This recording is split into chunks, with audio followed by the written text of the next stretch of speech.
Hello and welcome on behalf of ISMETA, the International Somatic Movement, Education and Therapy Association.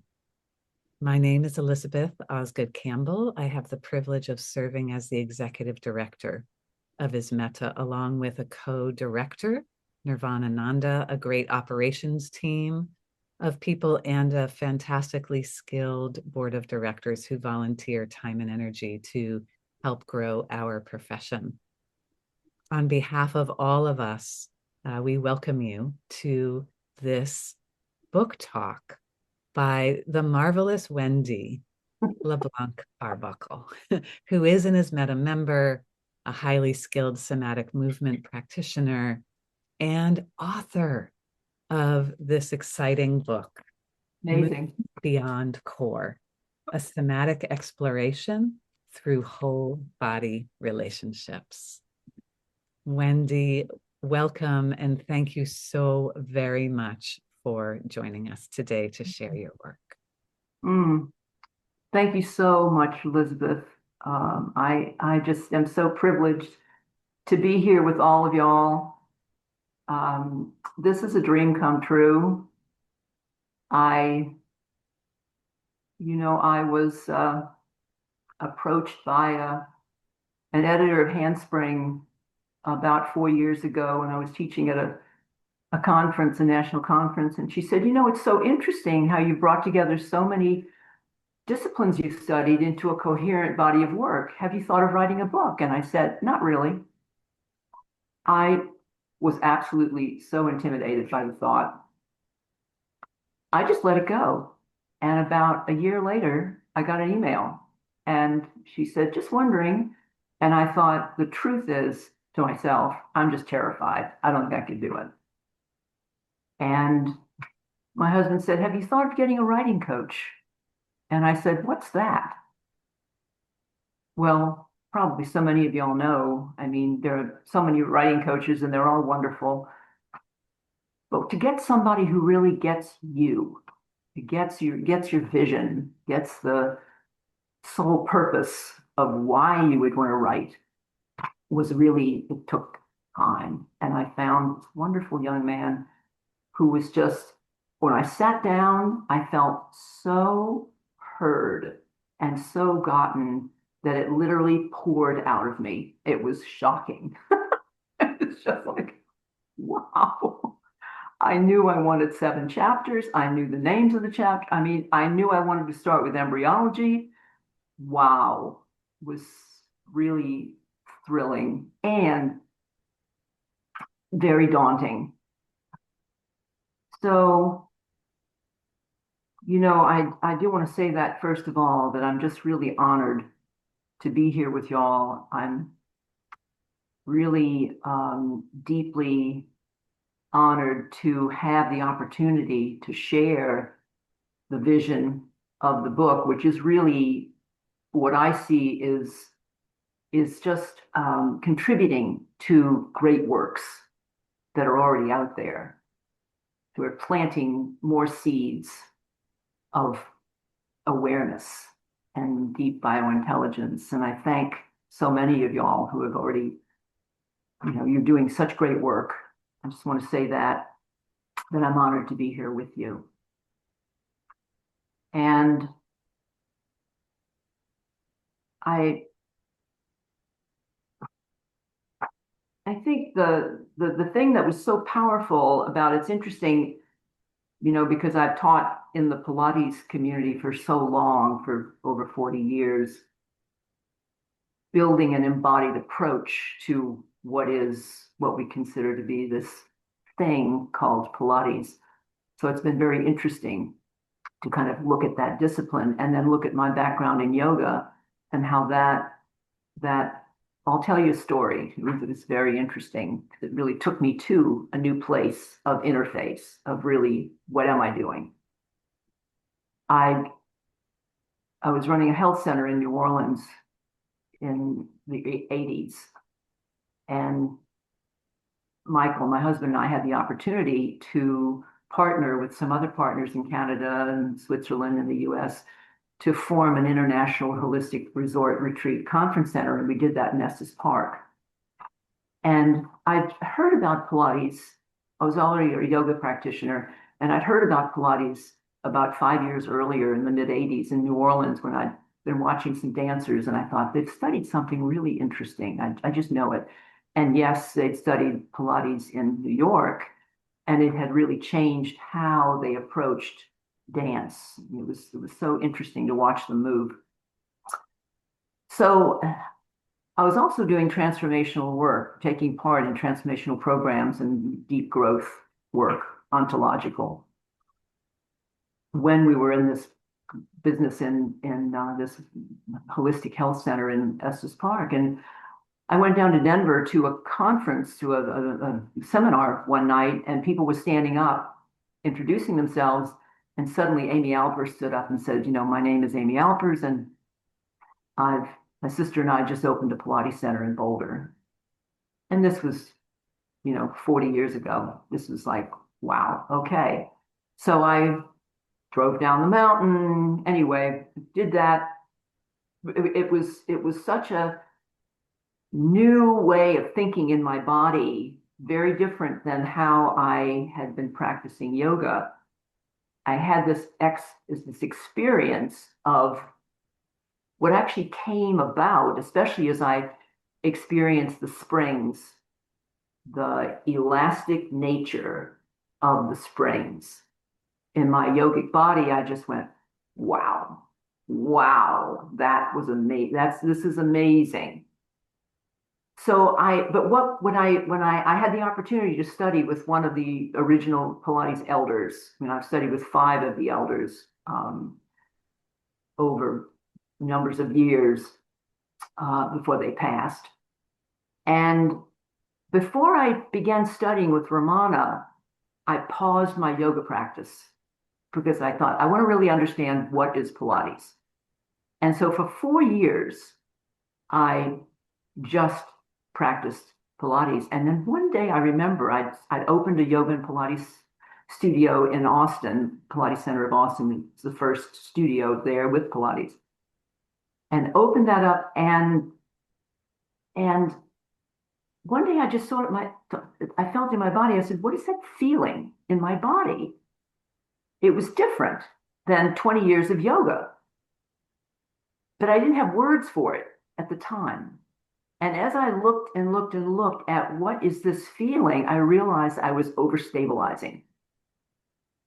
So what was interesting about that is it took me back to what was I feeling in yoga, because I was a Gumby body and I could do all of gymnastic. I was always going to end range. And what I realized is that I had seesawed from overstretching in yoga to overstabilizing in Pilates.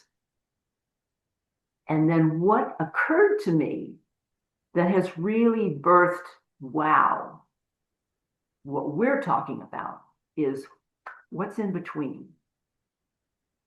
What is it? What is actually meeting myself and being present rather than doing something someone has told me to do, or the right way to do such and such and such. What is presence? What is grounding? So immediately what began to occur is, what is gravity? What in the world have I been doing with gravity? I don't know how this occurred to me, but it was like this field of gravity just suddenly was like, I have been fighting gravity, and I didn't realize it. And that took me to a whole deep awareness of noticing, of seeing the places where I was doing things to myself in order to do the right thing, the right way, or the way some external validation told me to do what I should be doing. And it was that awareness that really built this invitation to go and study with Bonnie Bainbridge Cohen, Judith Aston, Emily Conrad, and to be in the question of what is Ida Rolf, this is what took me to becoming a structural integration practitioner too, is what was Ida Rolf talking about when she said gravity is the therapist? That was a wow. Because if gravity is a therapist, that takes a lot off my shoulders. That's like all the things that I used to drive myself crazy about. Oh my gosh, what do I know? I don't know this. I don't know that. I've got to study. I've got to know more.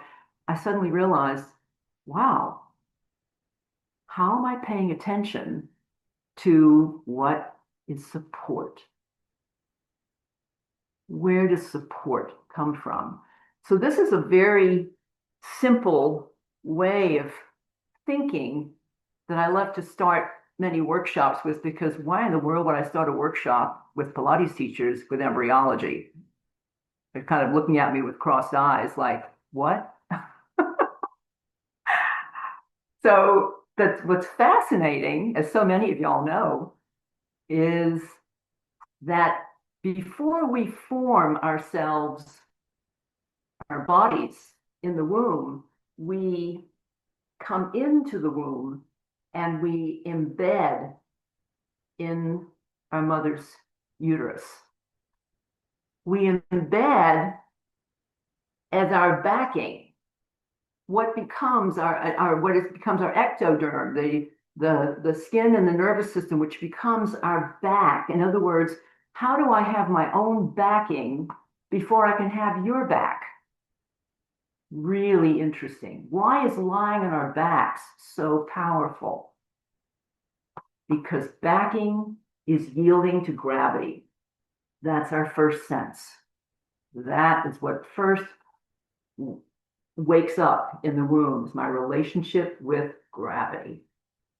And how does the embryonic yolk sac become which becomes our internal organs, how does that become deep support for my back as I'm moving in life?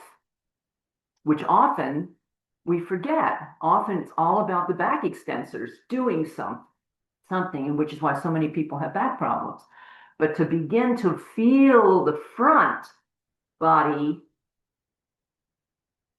support the back is a revelation, because that takes us into the relationship with the back, the front, and what Jaap van der Wal calls our proprioceptive innerness. What is that meso? The meso that is not just by itself, but rather this incredible beingness that forms our wholeness as a fascial body before we become pieces and parts, before we form them, the bones, the muscles, the individual parts that are embedded in our fascial body. So I know this is a very simplistic way of beginning to see things, and I know so many of y'all, know so much more, but this is a beautiful way of sensing our wholeness, that we have the front body, back body, side body, which actually allows our limbs to emerge. And how is that? Which is why I gave you this handout that we can kind of look at together for our you have it as a downloadable thing, which you can, look at later, but I can talk about certain things that will make sense when then you go back and look at your downloadable form. But these are images that meant something to me. 16 years ago, I created this poster, this chart from 18th century anatomy. These are beautiful drawings from 18th century anatomy that I felt really expressed what I was trying to express, which is how we are a gestural body, how we're not a static column body, but that we have gesture, we have Movement. We are movement, as Emily Conrad so beautifully said. We don't do movement, we are movement. And how our spine, rather than being a column, is a fluid field. And what is that? What is that within what looks like a structured discipline? It's really possible. It isn't, we don't have to be rigid to find fluidity. They can kind of fight one another, but it's all about how we handle yielding to gravity, how we find that relationship with gravity. So what I'm calling, I'd love to do this with y'all now so we can kind of just look at how we're going to embody what I'm calling down the back, up the front, which are simple ways of talking about gravity and ground reaction force. Or another way of talking about grounding, centering, and uplift, which is what you'll see on the chart. It's three core embodied perspective. That's not a name, that's a belief system. It's not about downloading information of something to believe, but rather an interesting way of looking at the grounding, the lower body, the middle body, and the upper body, and how they're always a fluid field of interrelationship, how they're always happening. And then that way we can begin to notice what's going on. We each have our Achilles heels. We each have things that I have more lower body difficulties than I have upper body. So it's interesting to be able to notice how to help ourselves with what's going on, and especially as we age. I mean, I'm 79 now, and I have a very different body that I'm dealing with now from 10 years ago. Unbelievably different. And it'll be interesting when we do the question and answer, what experience y'all have, or things that come up out of our experience together that might spark something for you as a conversation or a question. But down the back, what's interesting about down the back, the waterfall, I'm calling it the waterfall down the back because it's a way of getting in touch with the feeling of glide. It's just a term, and I know it's a limited term that speaks about the way the shoulder blades glide on the ribs as we exhale. So just feel this for a moment, and also notice we're going to look at because you'll notice there are little circles here that kind of talk to the relationships between the shoulder blades, sit bone, tailbone, into the tripod of the foot, which is the down of the waterfall. At the up of ground reaction force is inner ankle, inner thigh, front of the pelvic diaphragm, the urogenital pelvic floor, the front of the psoas along the front of the spine to the inner ear. So inner ear is our vestibular awareness. And just to kind of read to you for just a moment, at the bottom of your chart, you'll see the inner ear is our first sense that awakens in the womb. It's also our first sense that we lose in aging as it supports our peripheral vision. Well, that's really interesting because you'll see here on the vestibular awareness picture that I have the eyes, and this is also in my book where I show the process around how do we just notice if we're allowing peripheral vision or if we're limiting our scope of how we're allowing our bodies to be present in the moment. So peripheral vision is upper visual cortex. Focal vision is lower visual cortex. And we don't realize how much we get caught. Even though I know this information, I find myself, what am I doing? I'm going into being on the phone, letting my head go forward. And if you can feel your shoulder blades start to crawl forward, your neck starts to get tight. So it's just a natural thing that we lose our relationship with gravity and ground reaction force. We lose the feeling of front and the back and relationship with grounding, centering, and uplift. So let's look together at putting our hands on our bodies to kind of have this come to life. So you feel what this means in your body, and then we can kind of take that to a movement that is really using those distinctions. So it's a little kind of, at first, I put the yellow of the manubrium and the clavicles is on up the front to begin, because that's actually the beginning of down the back. In other words, the shoulders, the arms root through the shoulder girdle to the breathing spine. So let's feel that. Put your hands at your manubrium, right at the top of your sternum, and just kind of trace your clavicles out toward the tips of your shoulders, and then keep your fingers there and just allow your elbows to float up. And notice that the feeling of waterfall happens naturally. Your shoulder blades just release down, allowing your arms to lift. Because the arms, as Ida Rolf said, her body work was all about growing human beings rather than fixing people, right?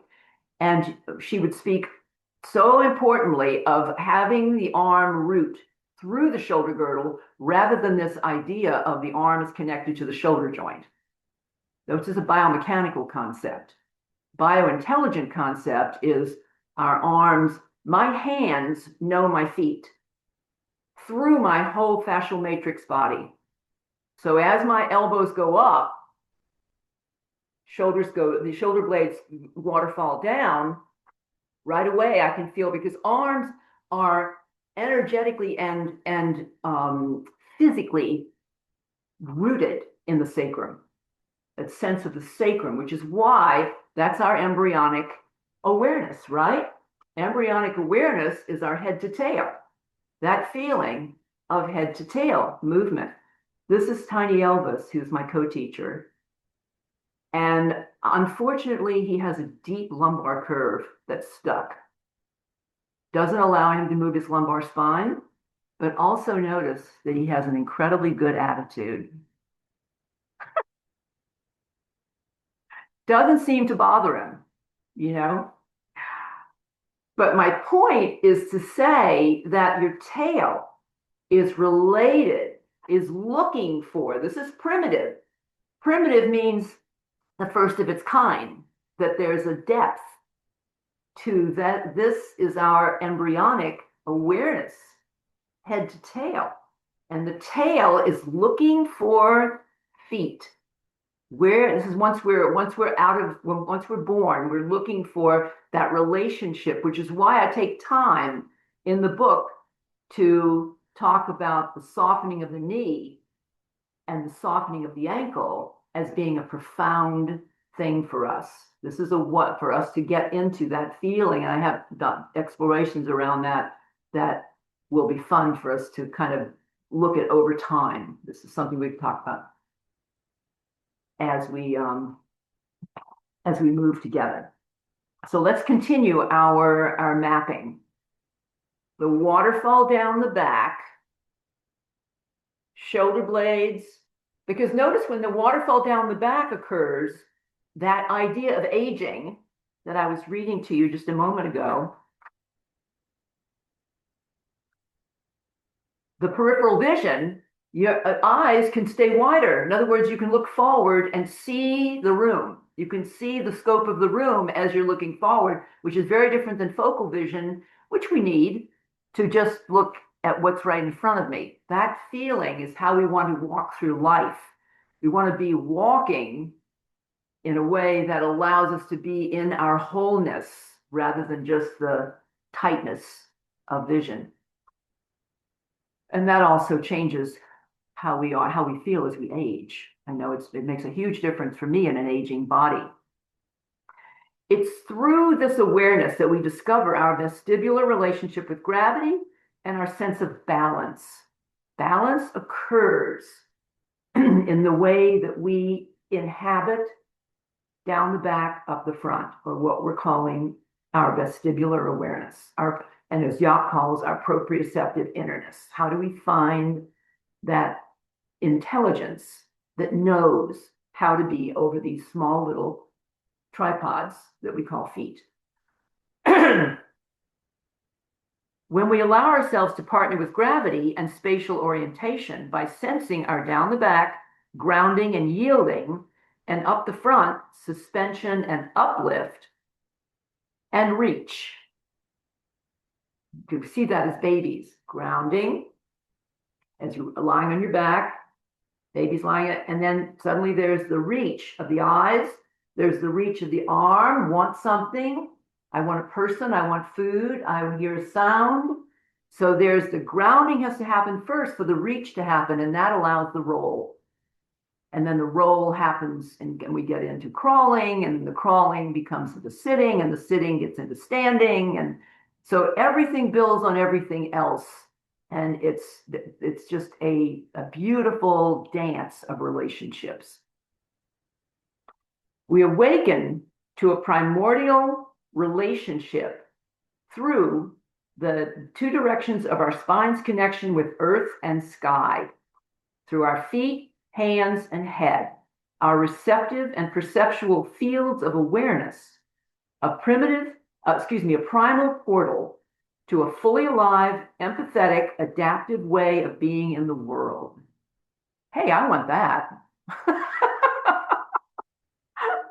So yes, that's who we are. That's who we are at Meta. There's so many brilliant bodies of work that are coming from that place. And how do we keep planting? That's what I see with this book, is I am part of a movement that's already happening, planting seeds of awareness. And how are we coming together to bring more loving kindness, more awareness, more community into the world? And that as a nourishing way of being for us.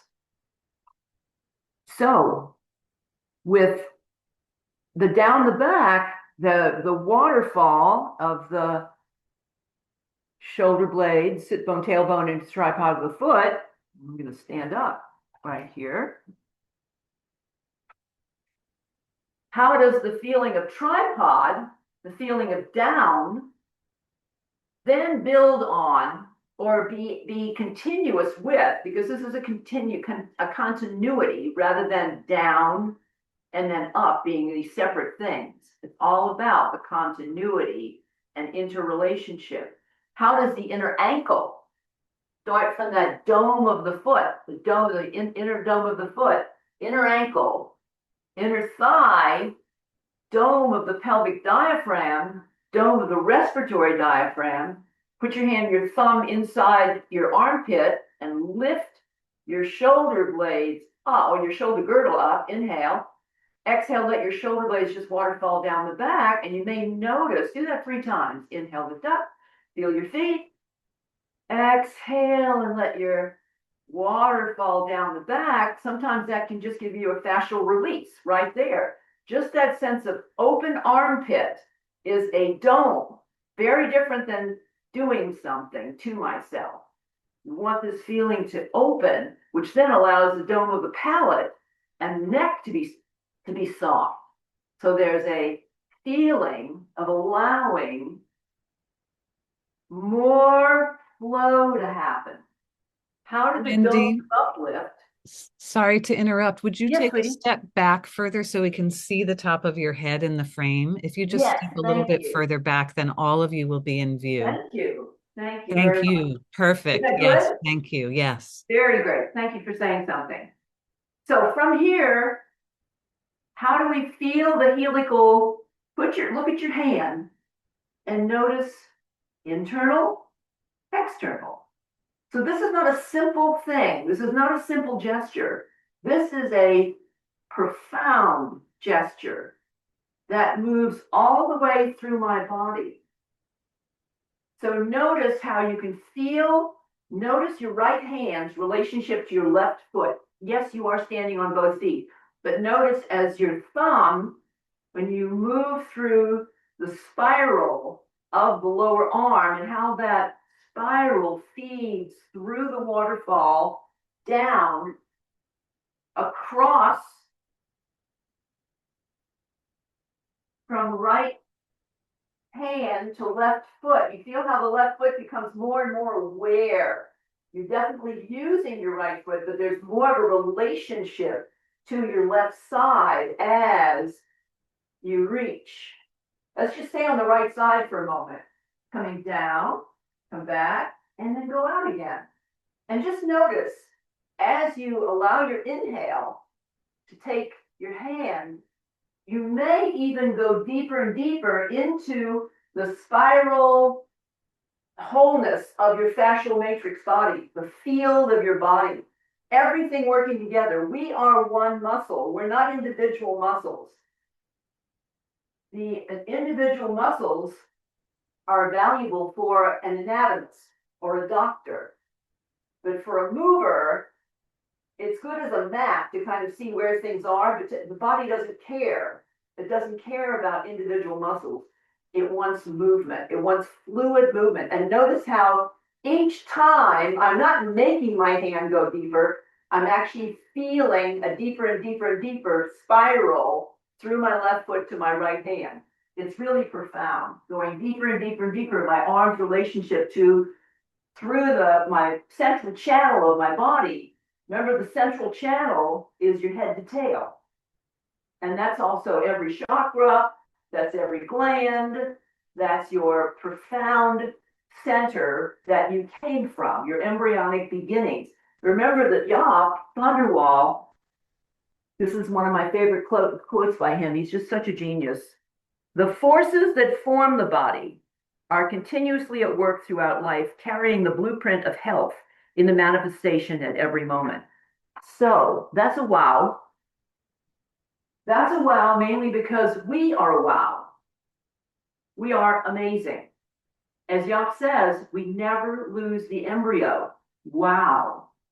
What is it that has us be self-healing, adaptive, self-organizing till the day we die? It's our embryonic nature, which we're deeply studying and allowing ourselves to be guided by. So let's go on the other side now. And the thing that's interesting is it's not a competition. It's not like, oh, I went that far on this side, so I should go this far on this side. Just keep noticing what does your body want? What feels interesting? What feels nourishing? So on the left side, I have more injury on my left leg. So my left leg wants to close down and my foot wants to close down a lot, which is why what we're studying has been so profound for me, because I think my left leg was cut to the bone in a hurricane with a plate glass window coming in, and it has a lot of restriction. And then that was when I was 17. And when I was in my early 30s, I had a 1,400-pound horse jump into my lap during a storm and just gouged my leg. So this leg is really challenged. And I probably would be crippled by now if I wasn't doing the studies and studying so much profound work. So it's really kind of interesting to kind of look at, well, what is it that allows us to be self-healing? What allows us to feel our true nature? What allows us to feel our body's softness, especially those times when we need like stability? Because it isn't about being glacial. In other words, every movement is soft and everything is on, but rather, what is flow? What is the feeling of your bodies, being present with our bodies, so that where I'm coming from is grounding, centering, uplift, that's connected with the gravitational field, yielding and spatial orientation. And how does that allow me to move from a gentle walk to a fast run or to weightlifting?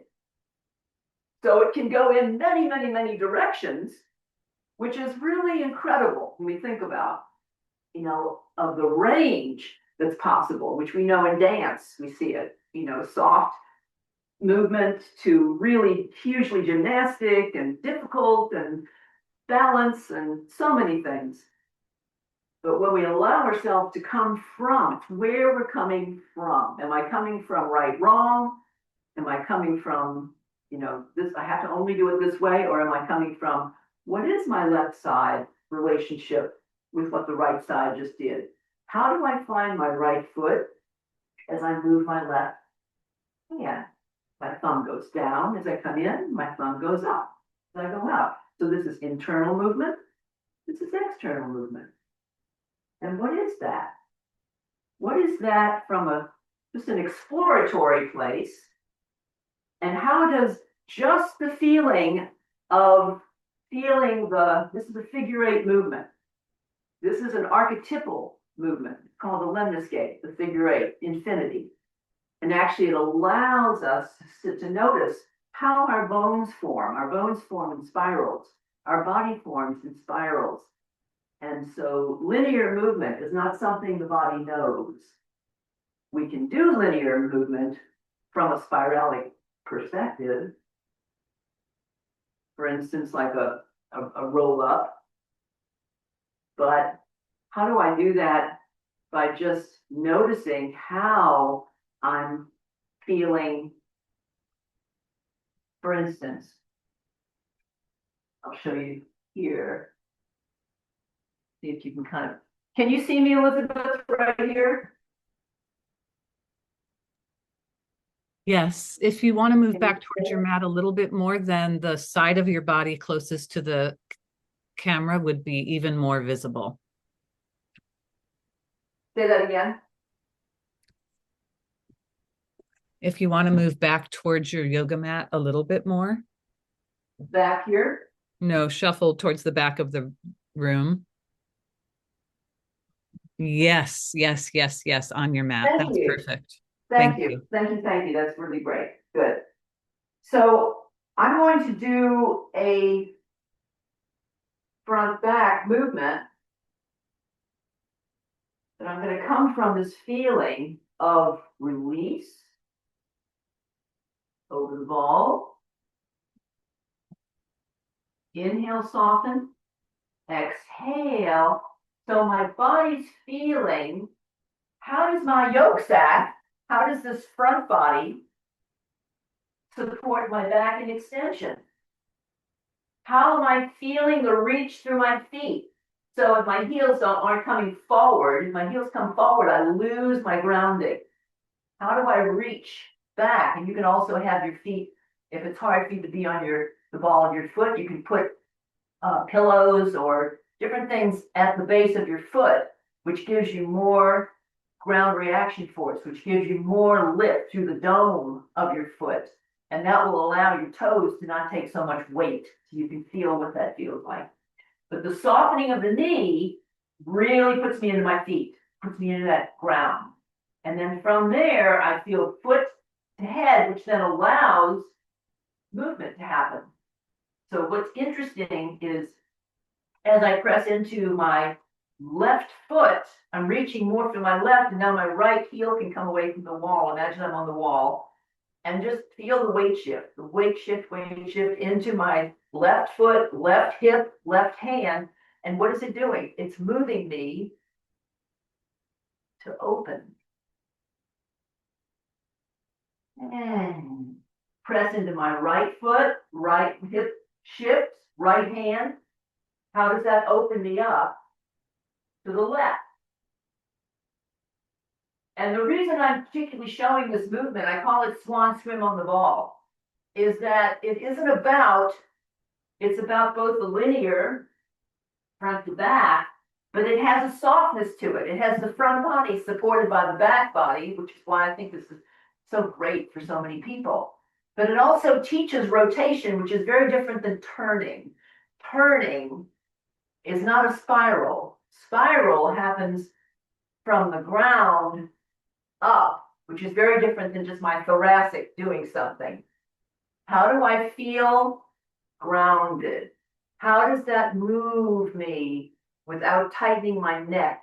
How does that allow my arm? You can see how my arm is not a lot of effort, but it's all the way up And how is that supported by the depth of my spine and my foot and my pelvis on the left side? It's enormous. It's a huge movement done with such softness that it's surprising, and it's deeply unwinding, fascial unwinding, because remember that the central channel, once again, is a field of influence, has more mitochondria. There's more oxygen and more of a density that's happening through its gravity-based support through the central channel, because that's our uprightness, right? As human beings, we walk upright. So the central channel is a place that has more density and more ability to unwind fascial restriction. If we give it time, if we give it support, you can feel that you can actually let go in areas that you thought, wow, gee whiz, here I am right there. Or you can place your hand behind your head and feel just that. I can feel my left hip even more because my right shoulder is talking to my left hip and left foot very directly. Really, really interesting. So it's so profound. And I'll be really interested to hear from y'all about your explorations, because then that would be, another way of kind of looking together at what you're noticing, what you're building on, or something you noticed out of this that then took you somewhere else. I'd love to hear that kind of thing. That's so valuable, because our bodies are so brilliant and being guided all the time. We each have a different experience. What I'm doing right there might be a great thing for you to feel, and then you just kind of notice what you're noticing, different subtleties or nuances, or even sounding as continuum teaches us is so profound. Just feeling the sound, the O sound, the E, O, whatever, can really lift through the pelvic diaphragm. You'll just notice, because your body will tell you what it likes. It will tell you what feels profound at different places. And I just find it mind blowing. It's like, wow, really wow. So I'd love to kind of check in and just kind of see, where everybody is, and I can share a couple of things. I also want to say, let's see, where's that one? Oh yeah, page 46 in the book will be interesting, because that will take you to another exploration of down the back, up the front.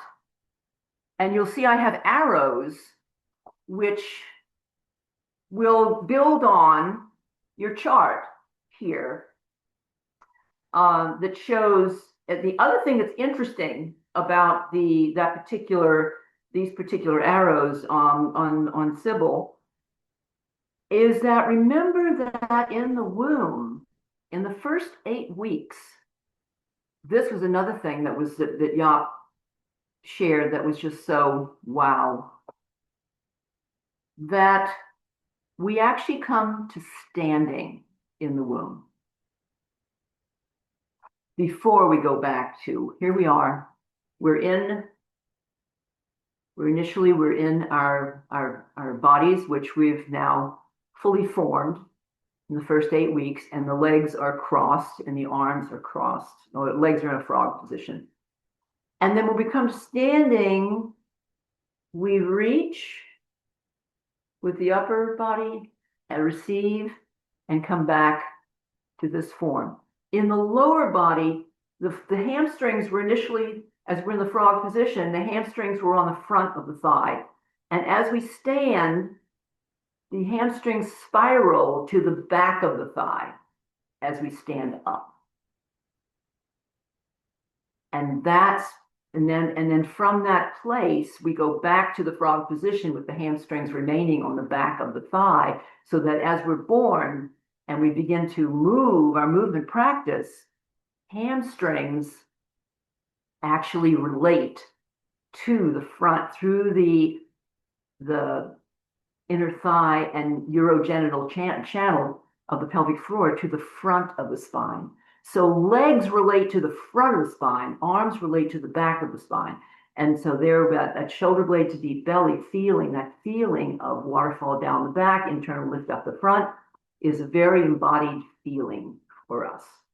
Not like a hard feeling, but if you pull your shirt down in the back to feel the waterfall and put your hands at the front of your either your underwear or your whatever pants you have on, and just pull up slightly, and now exhale and feel how they meet one another. The front of the pelvic diaphragm meets the waterfall down the back in different ways. It can be really connected on a deep exhale, or it can be a more of just a relational feeling that the back supports the front supports the back. That feeling is really very profound. So I'm mentioning that because here with Sybil, I've got the waterfall down the back, the internal lift up the front, and an arrow, a lighter arrow showing the hamstring to the front of the spine. That's what that means when you look at that and read about it in movement. That I'll show that in different ways.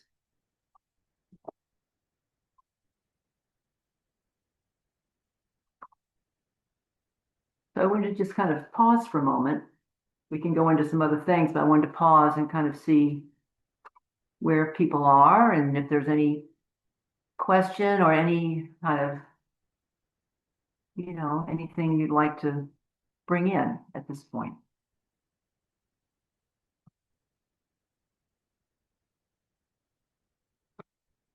Hi, Tina. Hi, Wendy. I'm just Hi.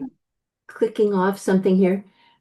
Thank you so much. I'm so moved by how much you've integrated and the fluidity of it. And I tuned in at 7 a.m. here in California, and it's lovely to already begin to feel the wholeness of my body at this early hour. And I look forward to how it moves into my work with people today.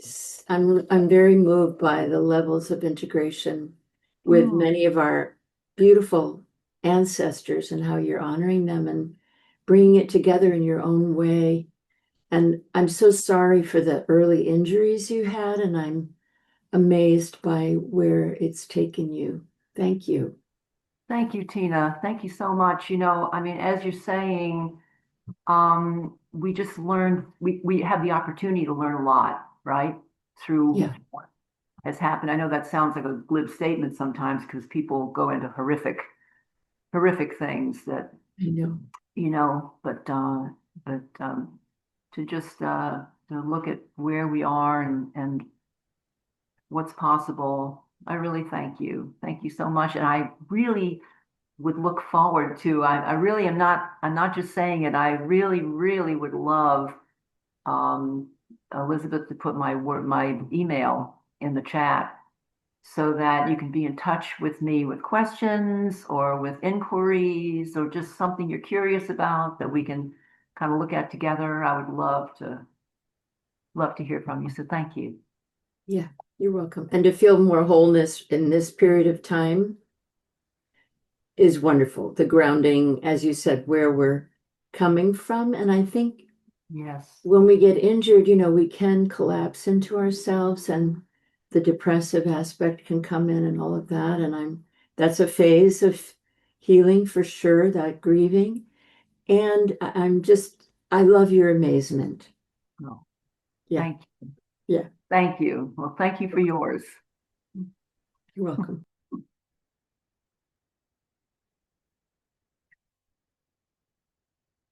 Thank you.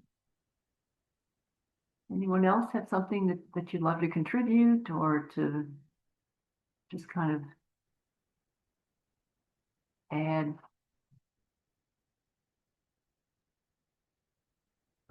I just want to say for a moment, Shariana, I am thrilled to see you because I've been thinking about you and just wanting to be in touch with you. So I just want you to know that I'm just so deeply grateful for all that you do, for your work, for the depth of who you are. Very touched.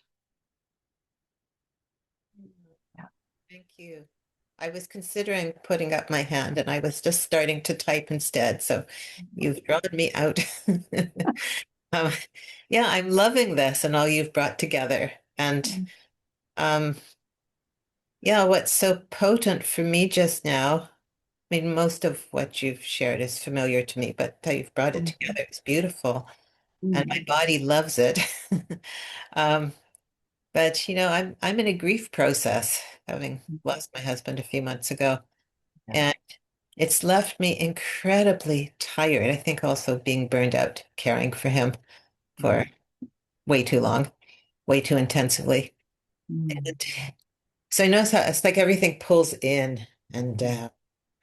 And, just doing a few minutes of this brings back more aliveness, and I know that I do a bit of continuum, Right. um, Right. every day, a couple of times a day, but it's like, yeah, it's so powerful. I'm such appreciation of our work as a community. And yeah, what you're bringing here, I look forward to seeing your book. And Right. it's also inspiring me for I've had one in mind for a while that I want to Yeah, bring back. you're an amazing writer, and just a deep spirit. Really appreciate you very much. Thank you. You, you. Yeah, I think what you're bringing up to Chariona is just so important for us because I also am. Um, I'm just touching on um, a family member who is beginning to. Other family members are saying, needs support, needs help, and how do you best support someone who's in decline when the person is sort of resisting, and yet how to be authentically with one another in ways that are loving and not, just what's the best. There's not one way, as you're saying.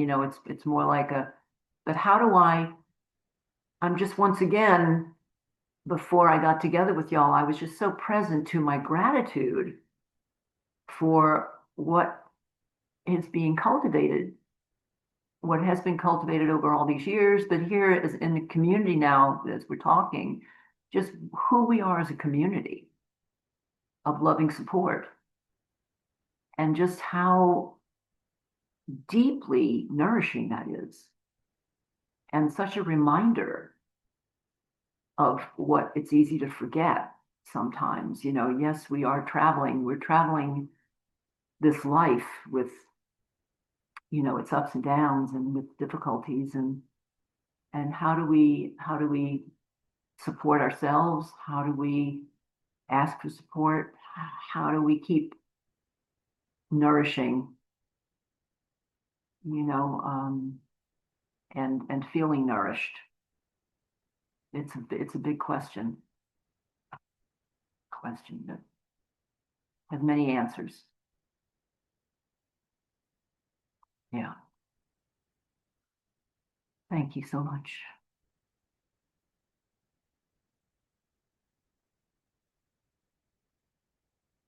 Now, so I want to share something that's really beautiful. This is from Bonnie Gintis, who is an osteopath and dear friend and continuum teacher, amazing human being. And this is in the book. This is on page 20. A miracle began at the moment that the sperm met the egg, and that miracle became you. that miracle hasn't ended yet. The mystery that propelled the growth and development of an embryo continues after birth and throughout life as the forces of adaptation and healing. The movement of embodiment is the vehicle for the expression of this life force. There is no spiritual path without a physical body in which to have it, and there is no physical existence without the presence of the mysterious, non-material life force, often referred to as spirit. Wow. So beautiful. I just thought of, oh, Elizabeth, we need to put this in the chat because, and I can't remember the exact name of it, but Jaap van der Wal had a TED Talk on something like you are an embryo or you never lose, or the embryo in us, or you never lose the embryo. And you know, it is a TED Talk by Jaap van der Wal, and it is just so beautiful. So I highly recommend that you listen to Jaap speak about his vision as an embryologist, as a phenomenologist, because he speaks so beautifully about we can look at embryology or even look at ourselves from a place of observer. I'm kind of watching myself, or I'm looking at these little slides under a microscope, and we can see ourselves kind of objectify. But then there's a place which is very different, which is the participant. How are we embodying? How are we being with the experience of remembering, of being with the true nature of who we are? How are we allowing that? And that's something that he speaks to so beautifully. I tell you, I have done his Embryo in Us 5-day immersion 3 times. The last time I walked in to be with him, he looked at me, he went, "Oh, Wendy, it's wonderful to see you, but haven't you done this before?" I said, "Yeah, every single time it's new. Every single time you're new. There's a whole new expression that you bring forth along with a deeper understanding of what you're talking about. So for me, no, it's not about doing it again. It's about going deeper." And he was just like smiling. It's like, thank you. Yeah, just wonderful. I really encourage y'all to take advantage of his teaching, which is exquisite, is brilliant. Jaap van der Wal. Yeah.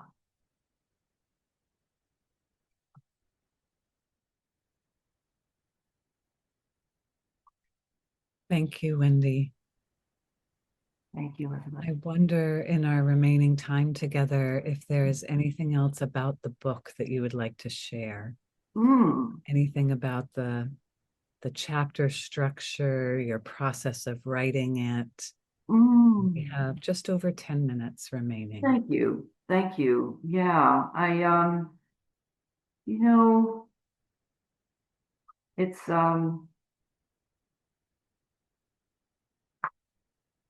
it would be interesting. It'll be interesting because I think so much happened for me in just the acknowledgments.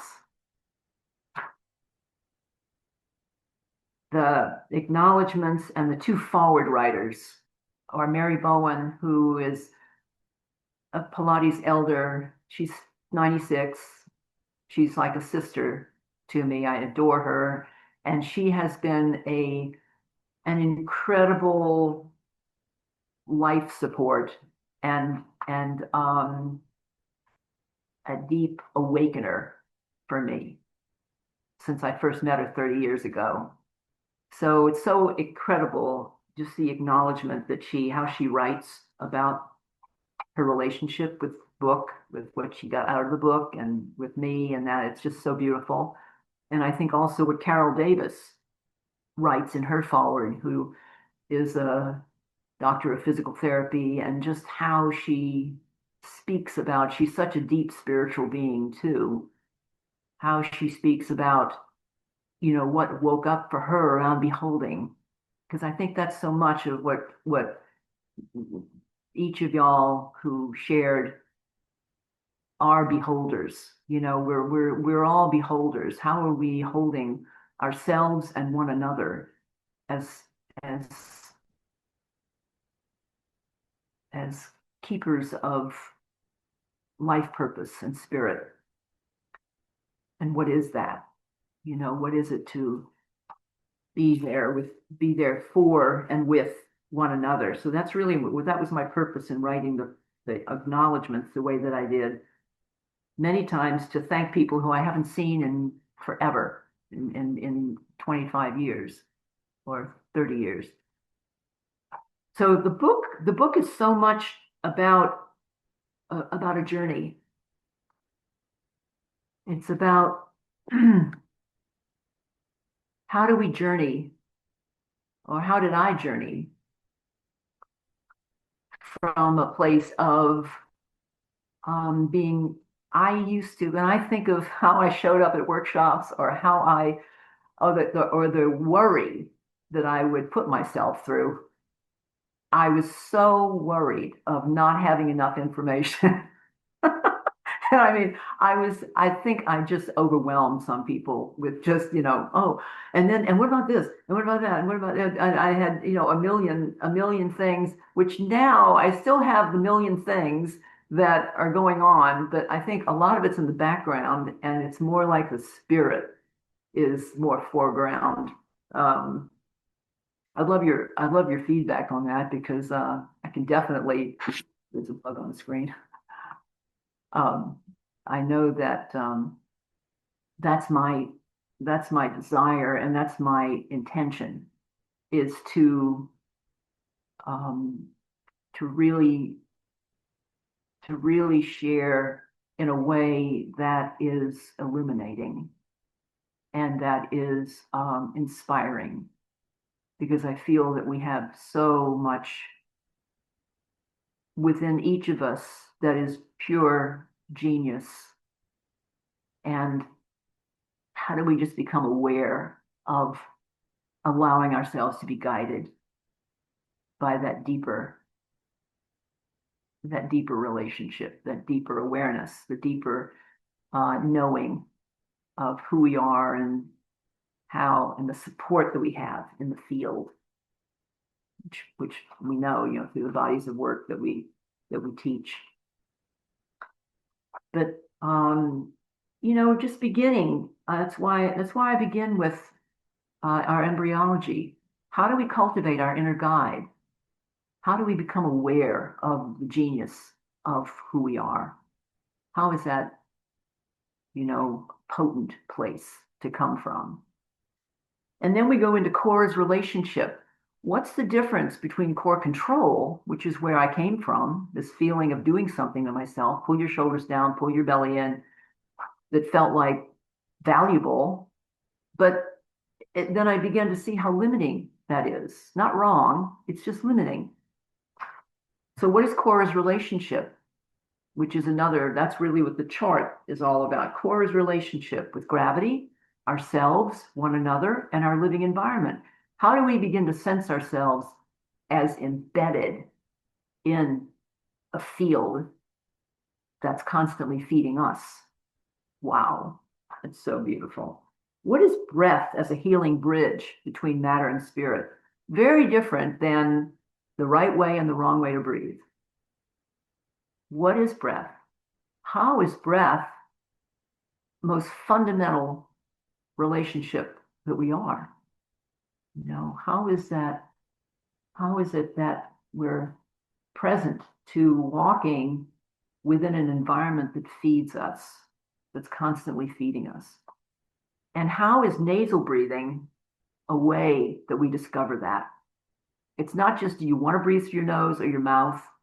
but why is nasal breathing fundamental to our nervous system co-regulation, our centeredness, our balance, our ability to find vestibular awareness, tongue at the top of the palate? Like you just notice right now, if you just allow, when you breathe through your nose, your tongue changes position, just sits up. It allows the air to enter the lower lobes of the lungs.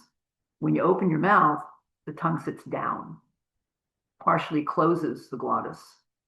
And it doesn't, and it also changes for children, it changes the whole facial shape because everything becomes longer and more narrow and teeth become more crowded. And so mouth breathing is not an option, which is very different than once in a while breathing through your mouth, like lion's breath in yoga or something like that. This is what you're doing all the time that we're talking about.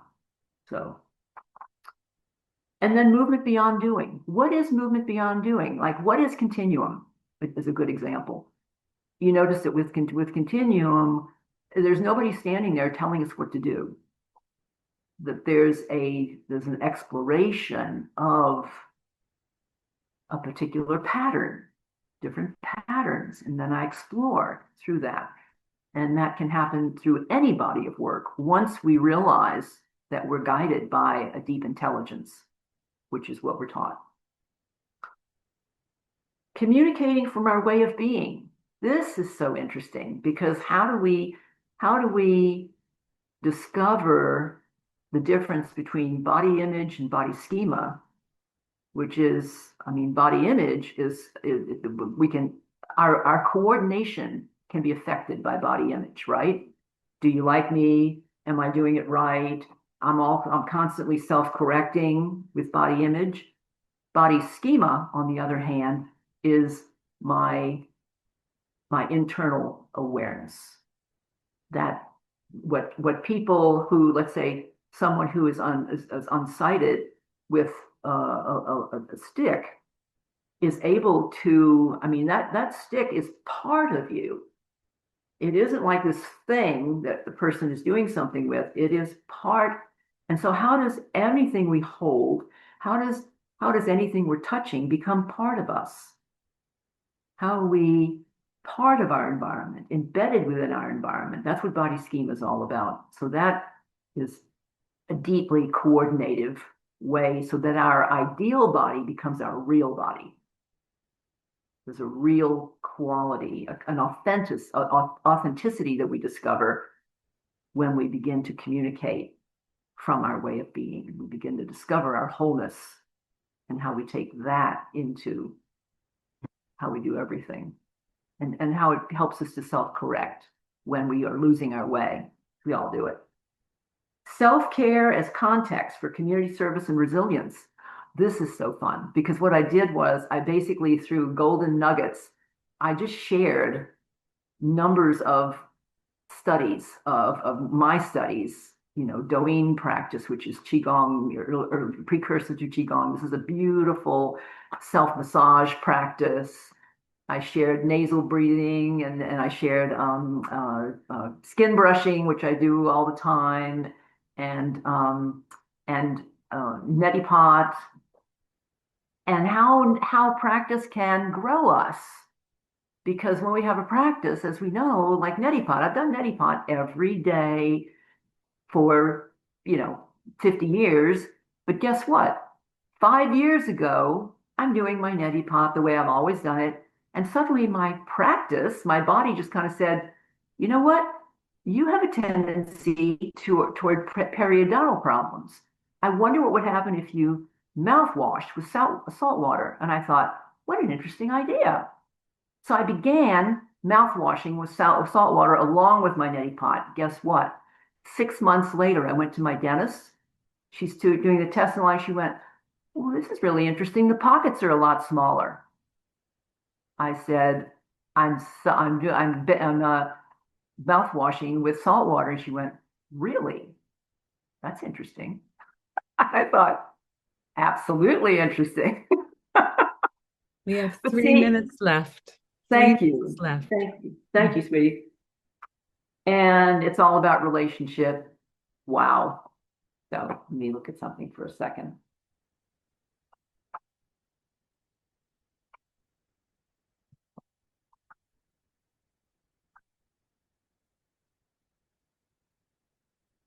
So this is a quote from another Dear Continuum teacher, Susan Harper. And it's in the last chapter. It's all about relationship. This world is made up of each of our songs. When you sing the song that lives in your heart, you contribute vital energy to the healing and renewal of the world.